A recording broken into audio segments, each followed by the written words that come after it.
just messing up the image because they have to do so much exploration, right? I mean, when you're working quickly, you're not working carefully. You know, we all have to work like that sometimes, but we know how to step back from that, right? Sure. And fix it, repair things, bring it into high res, you know, because that's, you know, we get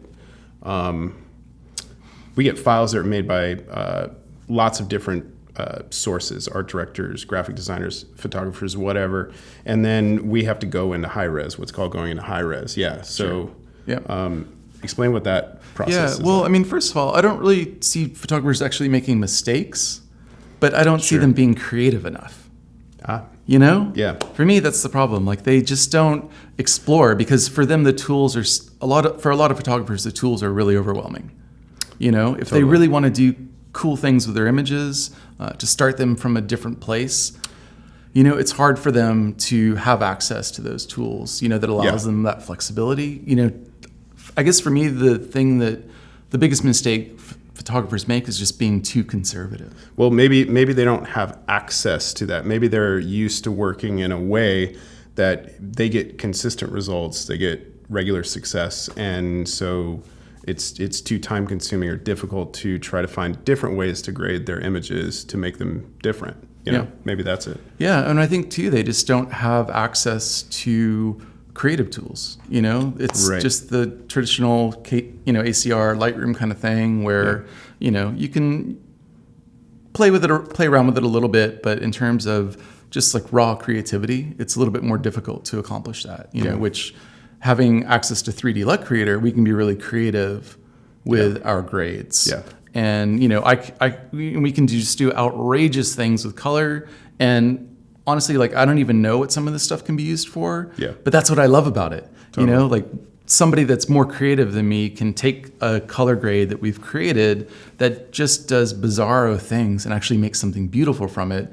Because it's not only like having that creativity to do something with the grade, but it's also the image they start with. Yeah. You know, like, if you're just working on a portrait, a grade might not work, but suddenly you put it on a landscape and you've created something you've never seen before. Totally. You know, so I don't have access to all the images in the universe, so I can't try the grades out on all different types of images. So you're kind of sending it out there into the universe. Yes. Seeing what comes back.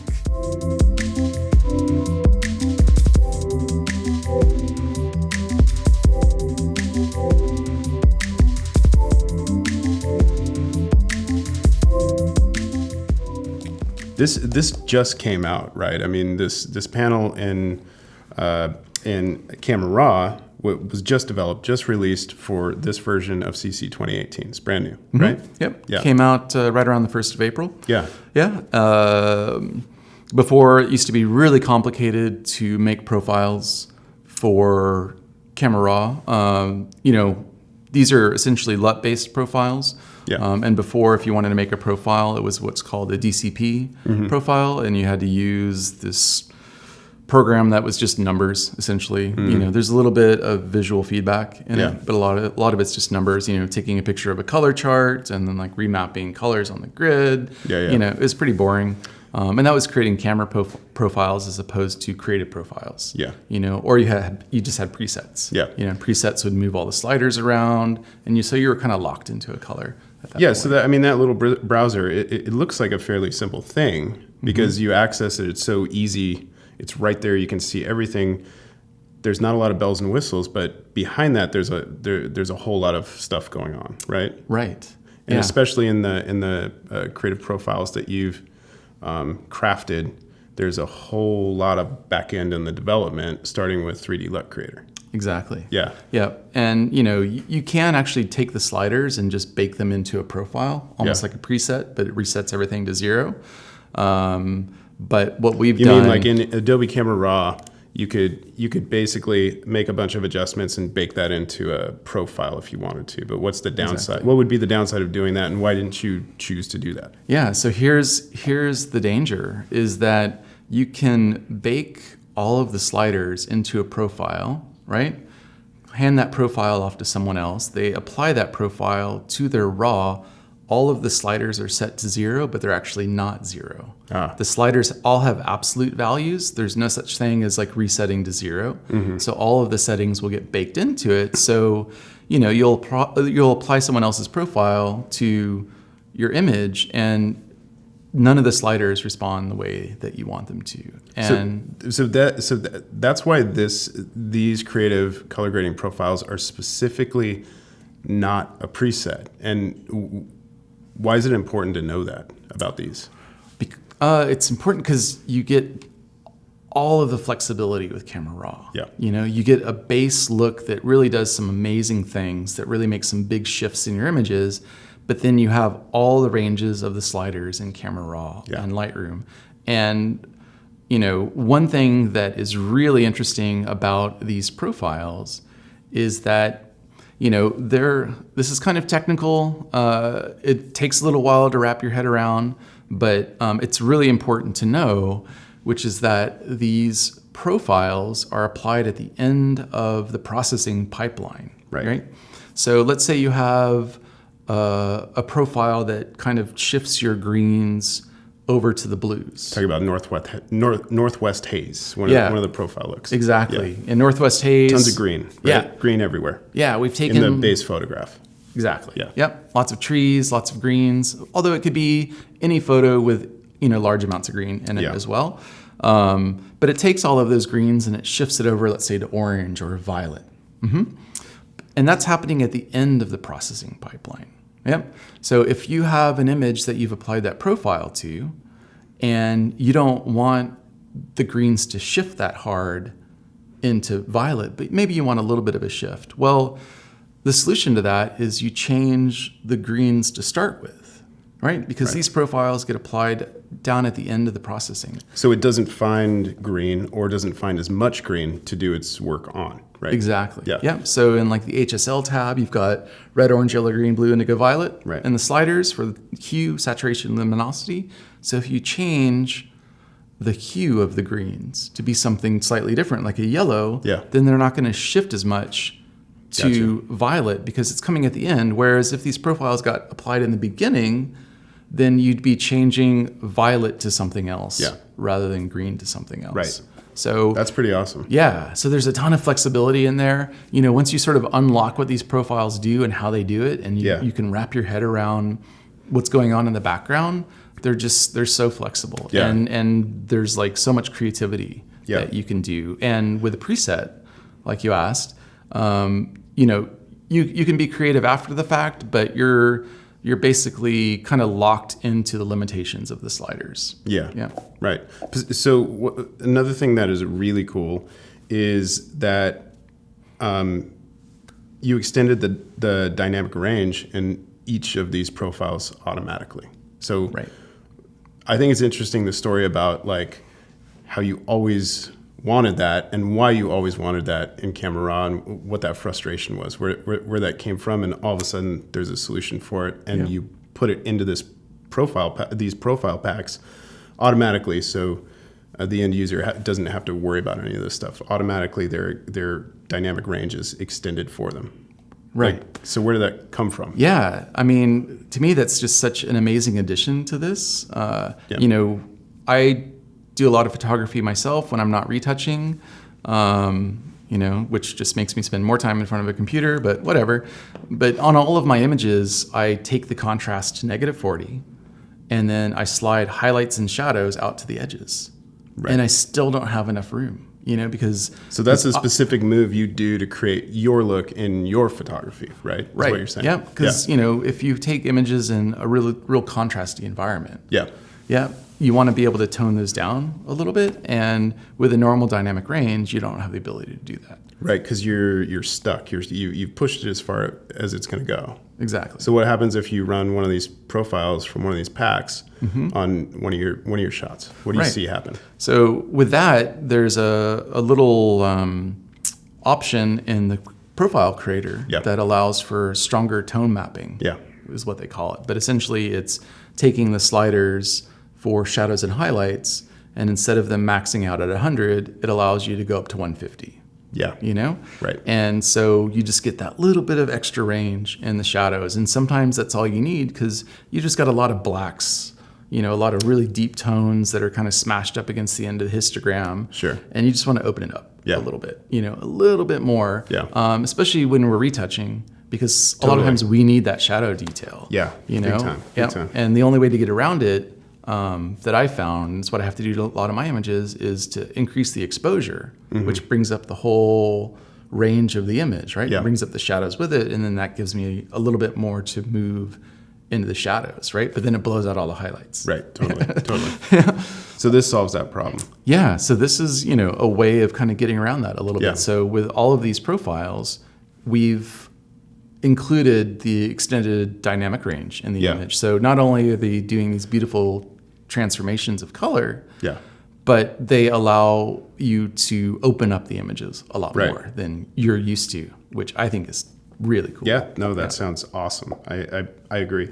I know in your work, in your retouching, in your photography, you're probably not going. You don't like to use anything pre-made. You wouldn't use commercial color grades as part of your personal workflow in the way that they exist now for a number of reasons. But so would you use these? Yeah, absolutely. You would? Yeah. Really? Yeah. I mean, my photography has been kind of stale for a while because I kind of tweaked Lightroom as much as I could to get a look that I like. Yeah. That's unique to me. Makes me yeah. feel special.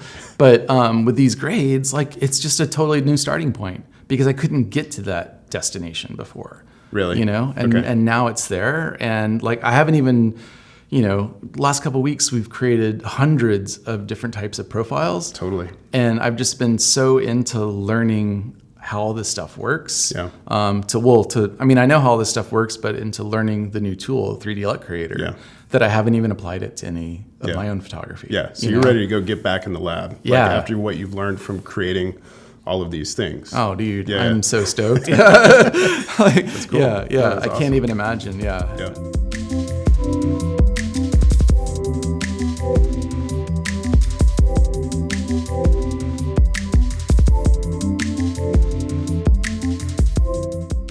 So there are, LUTs are nothing new for grading, right? They've been around. You can buy them. You've been able to buy them for a long time from people. They've been, a staple in the video industry. In video, Yep. right? Exactly. Yep. So,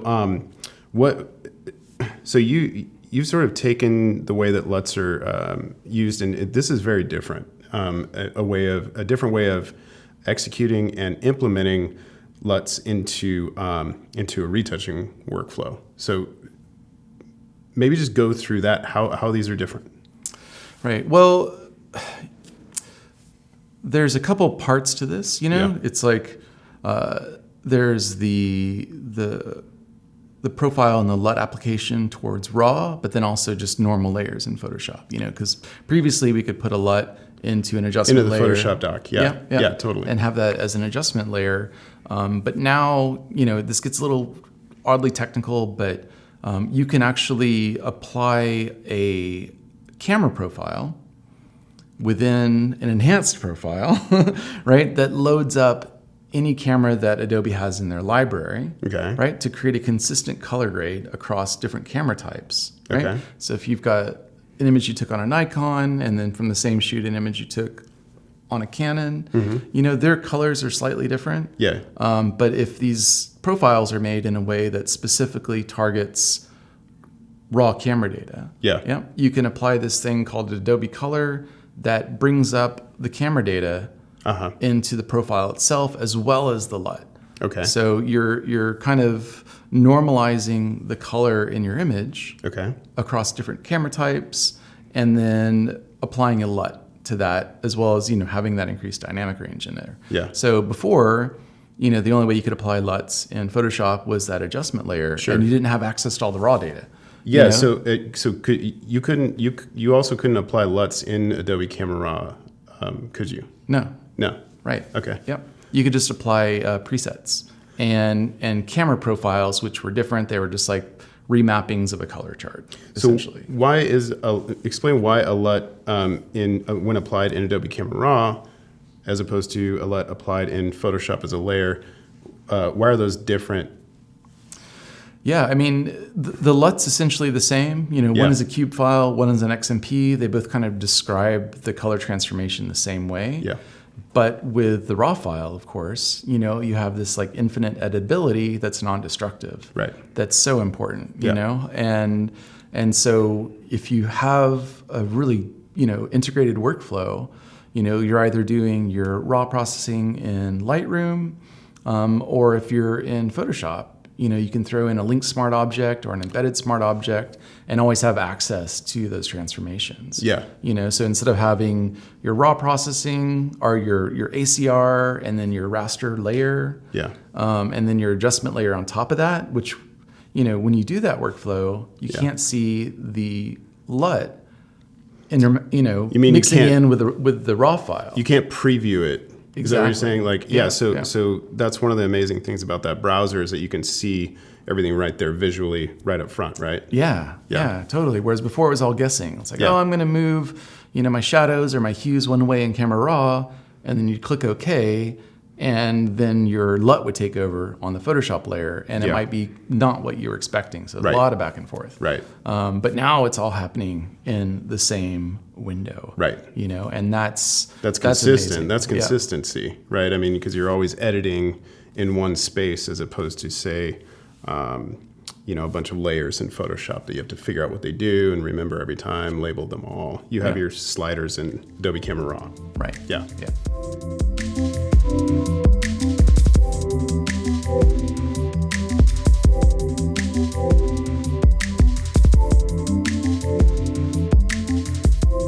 So I bet a lot of retouchers are probably wondering about the choice to do the color grading up front as opposed to at the end of the retouching pipeline, because traditionally that's the way you do it. Your color goes on top of all your retouching. Now, basically, this does all the color work right up front in the raw, which is a commitment. If you got commitment issues, it's a commitment. You got to be okay with that. Yep. And so maybe talk about why that's okay. Why that's not why it's not like as scary as it may sound to some people who are used to working in that other way. Yeah, it took me a while. To kind of adapt. I mean, our industry is slow to move. Sometime. I remember when you and I met and we were sitting across from each other retouching. Cracking jokes about using. That day. No. Cracking jokes about what? About adding more than one curve layer. Yeah. Right? Because back in the day, like you wouldn't do that. Yeah, you got your CMYK and you did one. Because it was like forbidden. You didn't want to do more. And it stays with you. Every time I make more than one curve, I'm like, well, because just like in programming, right? You're concerned with elegant solutions, right? That's what we're always obsessed with, are the most elegant solutions that result in the least a pain to make and degradation of the image, right? Because that's a benefit. Yeah, definitely. But at the same time, you limit yourself because sometimes you need 3 curves. They're not cross curving, but they're adding to each other, which is different than if you do a single curve. So what I'm saying is that you get stuck in a certain workflow because you think that's the right thing to do, but you kind of limit yourself because you're not exploring other options to try to understand what they do. Right. And with raw processing and color grading workflows, that workflow was established back in the days of scans. Yeah. Like everything, we didn't have digital cameras, so all of our images came from a scanner. Yep. Yeah. So you had negative film, positive film, and prints that would be scanned. And, I did that for like 2 years back in the 90s. I was a drum scanner operator. Glamorous. Glamorous, dude. Yeah. Superstar. And your mission, your goal was to create as neutral of a scan as you possibly could, right? Right. Because there were all different types of film. And those films had a specific look. And so photographers wouldn't just pick up like some random Kodak 400 and shoot on it and then wait to do the grading at the end. They made, very specific choices on the film types to get a certain type of look. Right. And so if you didn't scan it to be exactly that look, then you were kind of being disrespectful to the photographer's original vision of that. So, there was an art to getting a neutral scan, let's say. Yep. Totally. But now and so that workflow is all built on that idea. You get your neutral scan, you do your retouching work, and then you do your adjustments on top of that, of course, because you never retouch on top of adjustments. That's a rule you can't break. Yeah. There's some rules you still can't break. Yep. Sure. So that's where that workflow came from. And has persisted, right? Yes. Even though it's evolved so fundamentally from the original studio that those workflows arose out of, even though our studios now, our processes, our entire workflow, the tools we use are completely different, but it's persisted. Yeah.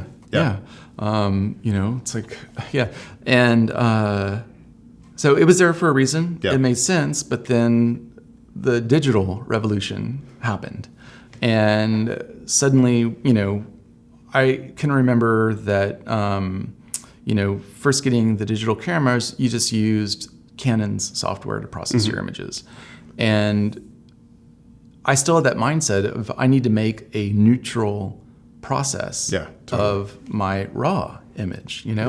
I need it to be as neutral as possible, but there was no film a film look being applied to that image. It's just raw data. And so in a way it was kind of liberating, because it was like, I can start neutral, like not film neutral. So it looks like, Kodak 100 VS or whatever. Yeah. It's just a neutral file, it's just boring and flat. Sure. And then make whatever I wanted out of it. Yeah. But with the introduction of Camera Raw and Lightroom, and especially it opened up a workflow to where you could take 10 images and not have to suffer to develop them. You could do synchronized settings and all that kind of stuff. Yeah. And, they introduced some tools to really start changing the basic color of the image, like the calibration tab, the HSL sliders, all of that. So you could change your base process. Right? To be a little bit different, but everyone's still stuck in that old workflow where you just want to go neutral, do your retouching, do your grading at the end. And so I can't remember when it all sort of started changing for me. Yeah. Probably within about, a year of using Camera Raw. Sure. Because as a retoucher, we really want all that data in the highlights and the shadows, so that we can make them not have detail if we want, or keep that detail. So we can intentionally do the opposite later. Right. But we want to start with an image with lots of dynamic range, so that we can make the shadows black if we need to, or make the highlights white if we need. Because if you start with an image that has blown highlights, you can't get them back. But if you go into raw processing and you bring them back, you have something to work with. So for me, I started just doing as much as I could in raw that it allowed me to, and that the art directors would allow me to. And I was still doing color grading on top, after the retouching was done. But I started pushing to have color choices made early on because of all the flexibility that I had in Camera Raw. And it's really hard for art directors to wrap their minds around it. It's like, why am I looking at color when the retouching hasn't been done? Sure. They're like, well, this was a raw file. Yeah. And so we have that option, so why not start getting creative early on? Because so much of our retouching is informed by the color. Yeah. Right? Yeah, totally. And if you take a base, sort of a basic process, a neutral file, and then you retouch it, and then you do all your color work, and then suddenly an art director comes back and goes, oh, I'd really like you to explore the color more, but they want you to do something that you screwed yourself with because you didn't process it the right way to achieve that final outcome. Exactly. So then you're back to square one anyway, right? Right. Yeah. Yep. And all your retouching gets thrown away because you have to process the raw differently. Yeah. And retouching is dependent on the base image. It seems like that's probably what the mindset is of a lot of retouchers who are working in the traditional method, which includes me, of course, right? That we've got this raw file that's just this treasure chest of like all of this information in it.